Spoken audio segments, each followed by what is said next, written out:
Can I just sleep here tonight? I sleep better when I hear engines. The boy was 12, alone, holding a pillow like a shield. The bikers didn't ask questions. They set up a cot between two Harleys and left an engine running. Weeks later, they discovered the heartbreaking reason why. The sun had already dipped below the rooftops when the boy appeared at the chain-link fence. He stood there without moving, backpack hanging off one shoulder, a pillow pressed against his chest like a shield. The fabric was faded, the stuffing flat from years of use, but he held it the way someone might hold something precious. Inside the lot, the Grey Pines MC was winding down from another Saturday. The smell of motor oil and exhaust hung in the cooling air. 3 bikes sat in various stages of repair, and the men moved between them with the easy rhythm of people who had done this 1,000 times before.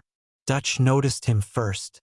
He wiped his hands on a rag and squinted toward the fence, trying to make sense of what he was seeing. A kid, alone, just standing there like he was waiting for permission to exist. "Hey!"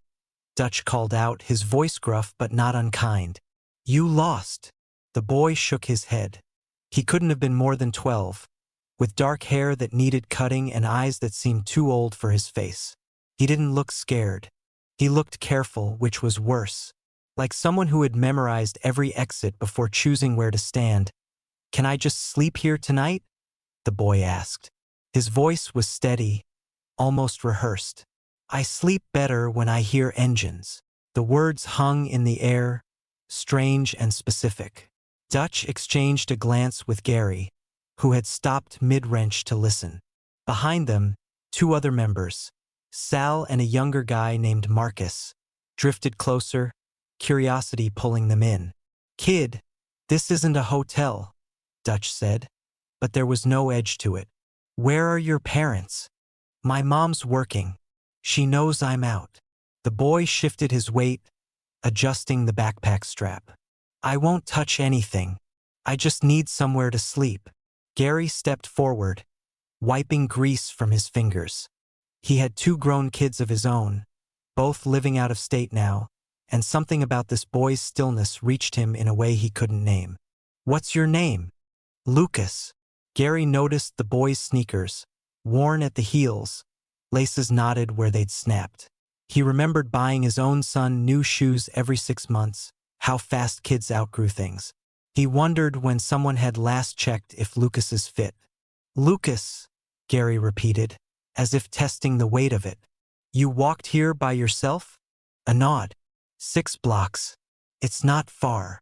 The men looked at each other again. This wasn't something they were prepared for. The Grey Pines MC had a reputation in town. More grease than glamour, and certainly not the first place you'd send a child for safety.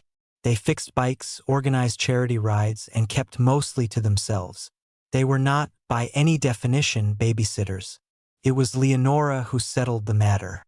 She had been inside the small kitchen attached to the garage, cleaning up after feeding the crew, when she heard the conversation through the open window. Now she stepped out, drying her hands on a dish towel, her silver hair pulled back in a loose braid. Leonora had spent 23 years as a paramedic before retiring to cook for the club. She had seen every kind of hurt a person could carry, and she recognized something in this boy that the others might have missed. She recognized exhaustion wearing a mask of composure, the kind that comes from carrying weight no one else can see. "You eaten anything today?" she asked, her tone gentle but direct. Lucas hesitated. "I had lunch."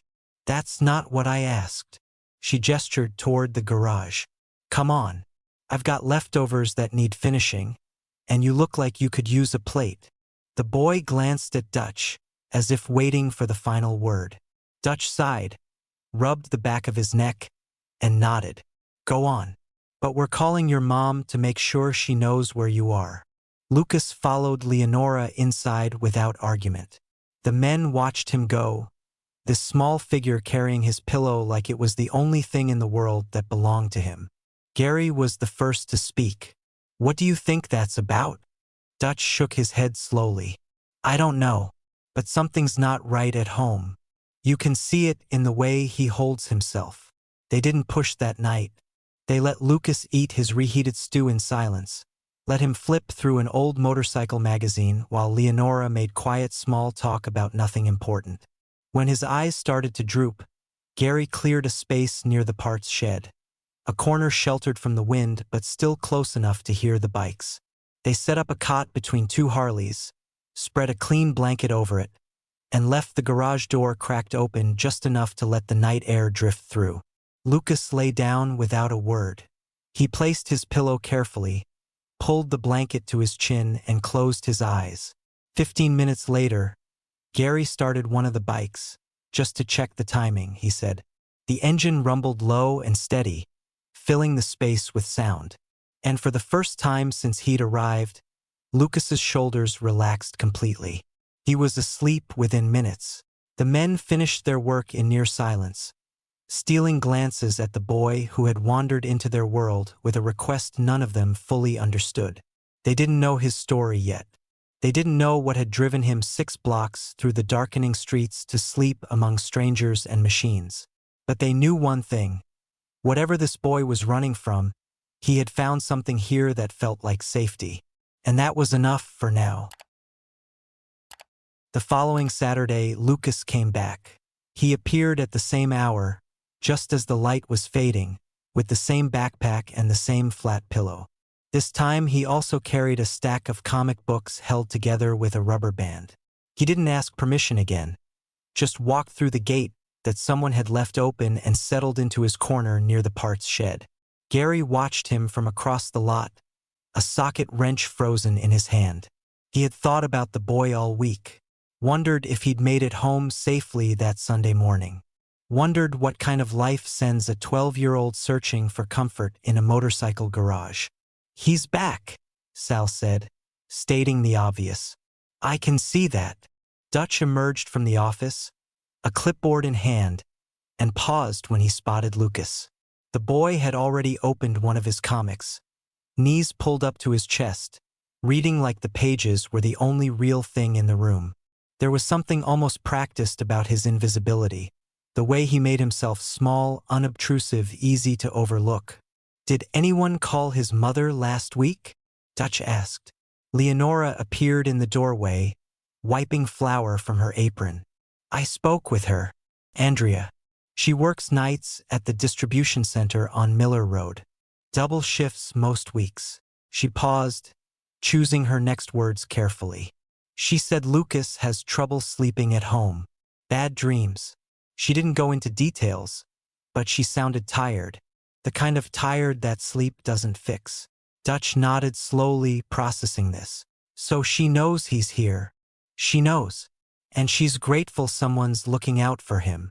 The men returned to their work, but the energy had shifted. Lucas was no longer a strange occurrence.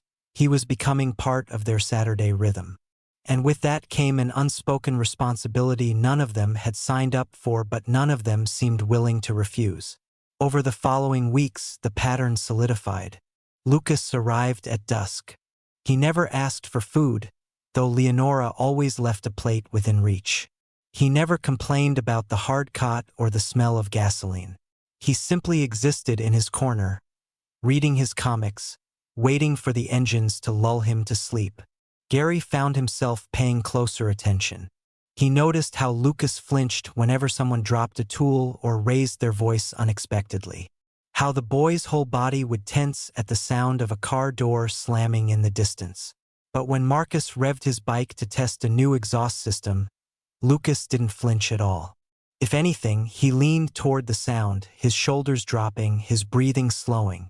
It was Leonora who put it into words one evening, standing beside Gary while Lucas dozed under a wool blanket. "Loud isn't what scares him," she said quietly. "It's the quiet, the waiting, the not knowing what's coming next." Gary understood then.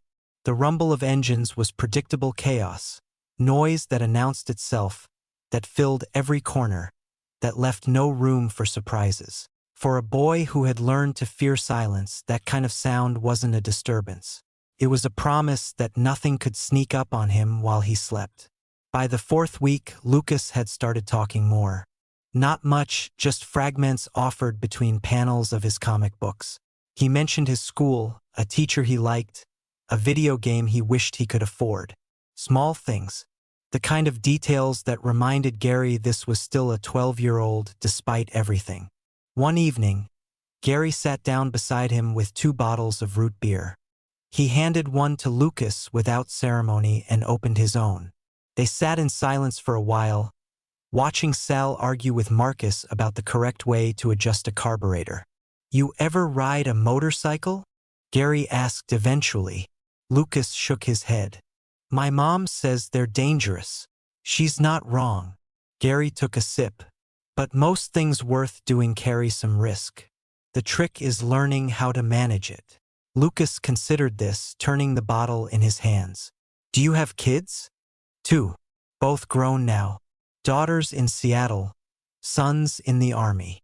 Gary smiled, though it didn't quite reach his eyes. "I don't see them as much as I'd like." "Do you miss them?" The question was simple, but it landed somewhere tender. Gary nodded. "Every day."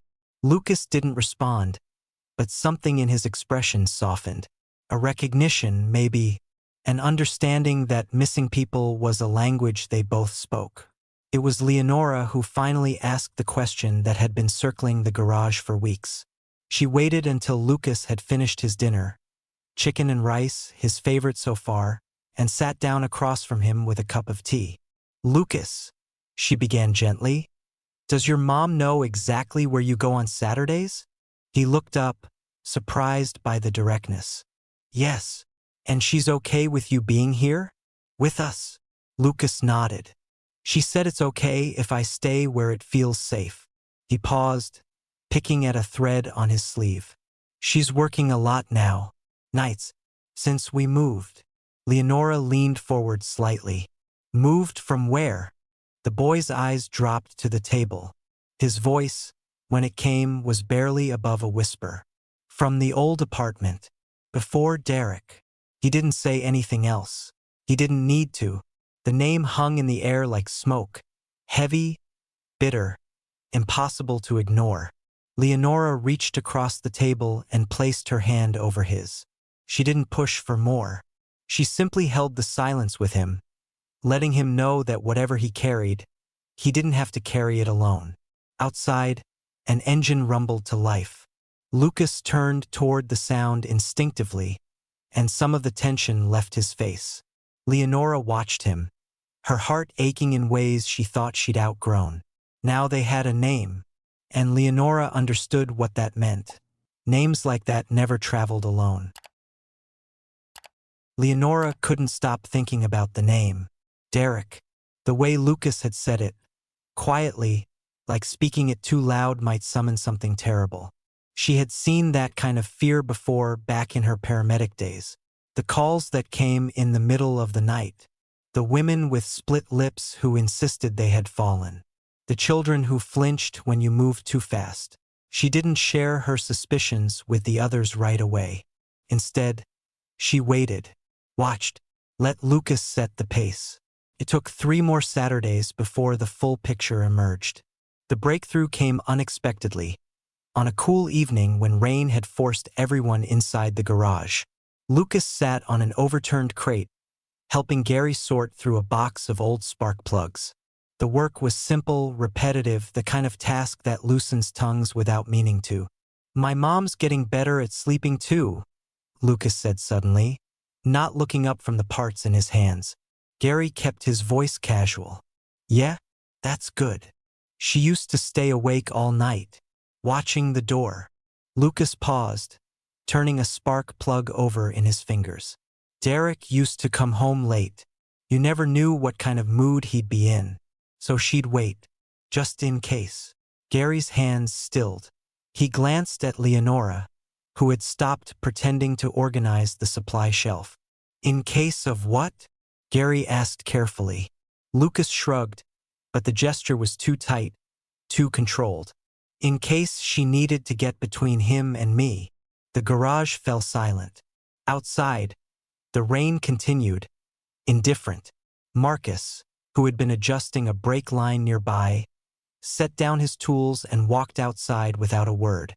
Sal stared at the floor, jaw clenched. Gary set aside the box of spark plugs and turned to face Lucas fully. Is that why you moved? To get away from him? Lucas nodded. Mom saved up for months. She had to hide the money so he wouldn't find it.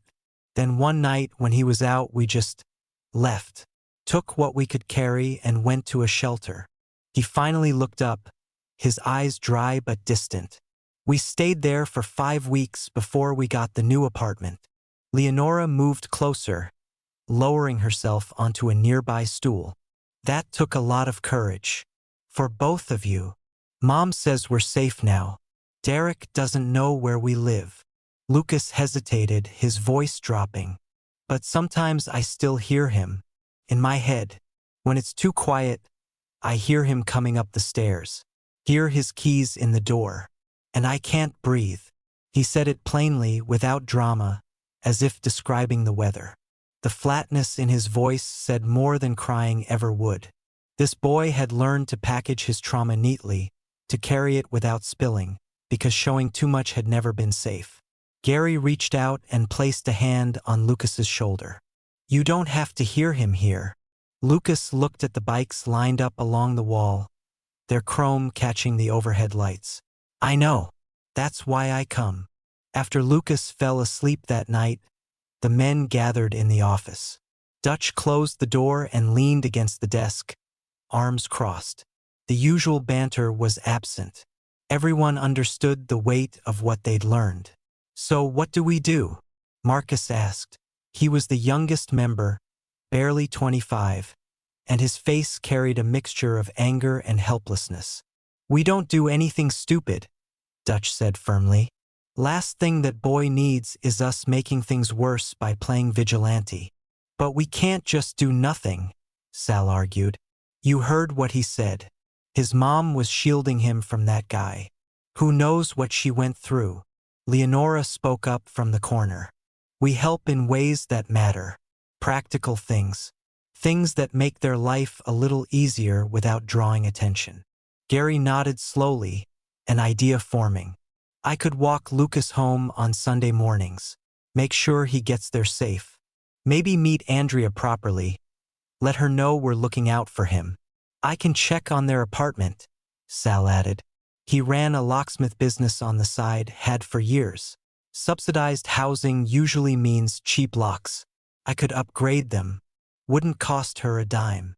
Dutch considered this, then looked at Leonora. What about the legal side? Restraining orders, that kind of thing? I'll ask around. Carefully.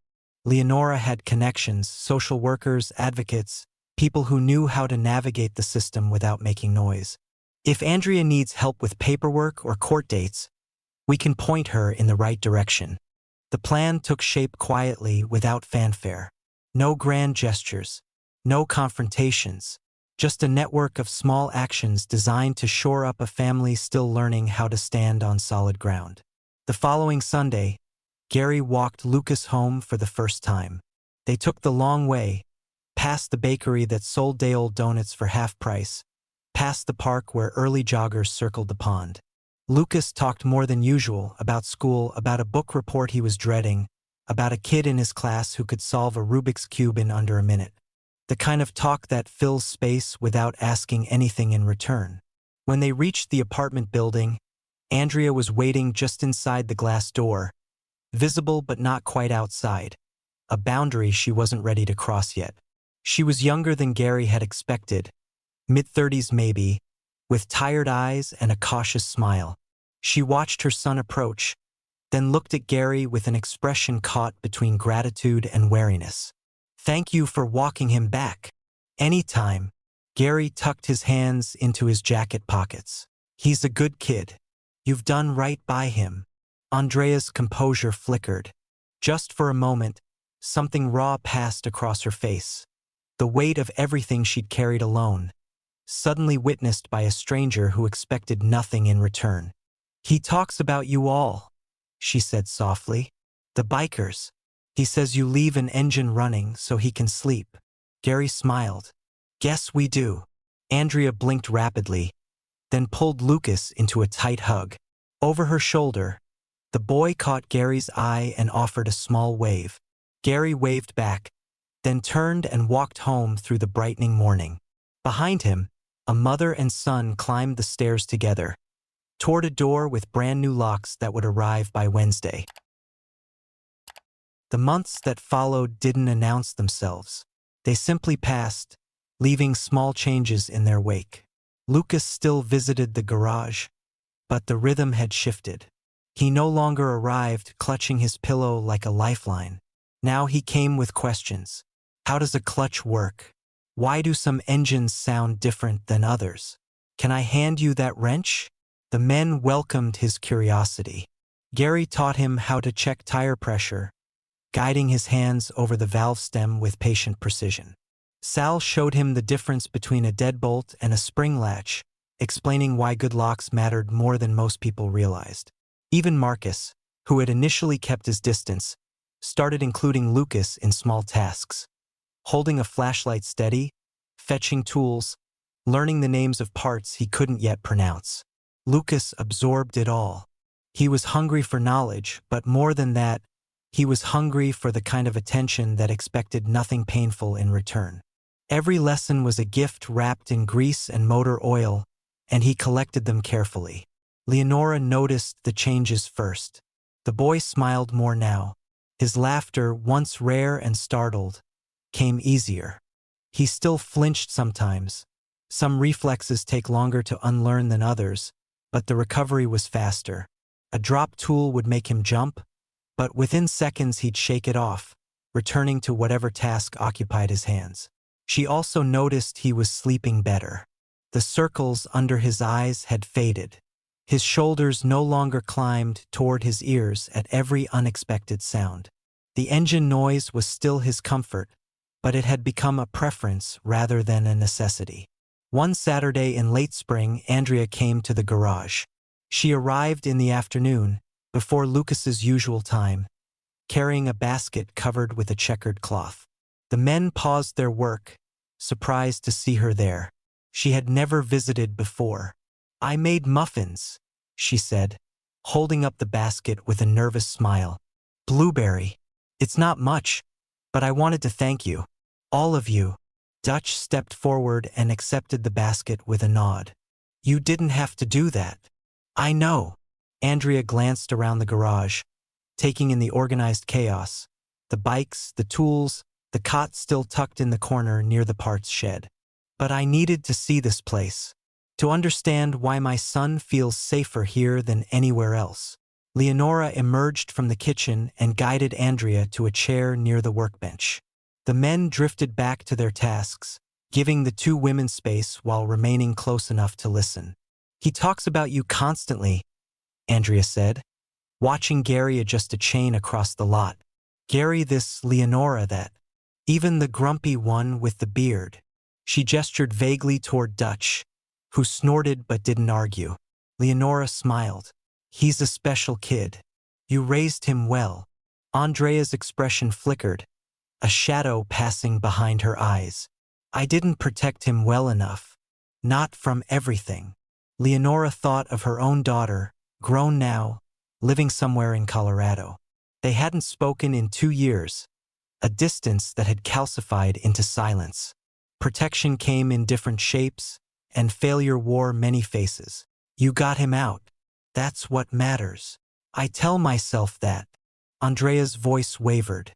"But some nights I still wonder if I waited too long. If the damage was already done before I found the courage to leave." Leonora leaned forward, her tone firm but gentle. "Damage can be repaired. Not erased, but repaired. And that boy is healing. I see it every week. The way he carries himself now, the way he laughs, that's not damage. That's survival turning into something stronger." Andrea pressed her lips together, fighting the emotion rising in her throat.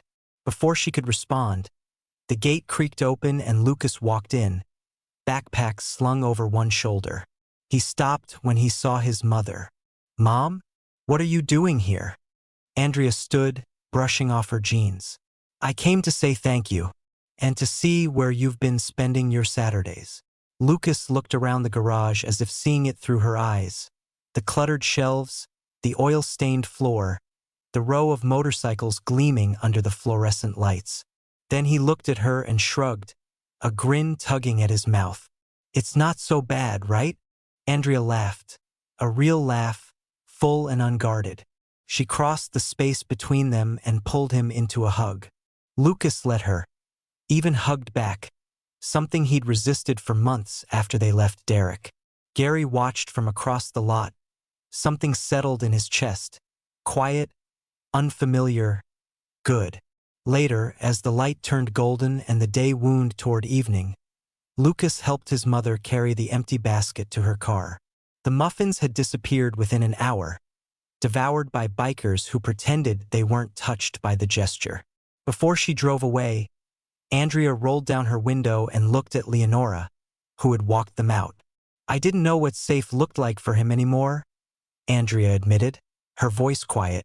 "I thought I'd failed him completely, but I think this is it. This strange, loud, wonderful place." Leonora nodded. "Safe doesn't always look the way we expect." That night, Lucas didn't stay at the garage. He went home with his mother, climbed into his own bed, and slept through until morning without a single nightmare. Across town, the Grey Pines MC finished their Saturday the way they always did, cleaning tools, sharing stories, winding down beneath the hum of the overhead lights. And before they locked up, Gary walked over to one of the older bikes, turned the key, and let the engine idle for a few minutes, just in case Lucas ever needed to hear it again. This story reminds us that healing doesn't always look the way we think it should, and that the smallest gestures can rebuild what fear has broken. What does safe look like to you? Share your thoughts in the comments below. If this story touched your heart, give it a like, share it with someone who needs to hear it, and subscribe to Embrace the Journey for more stories that remind us of the goodness in unexpected places. See you in our next video.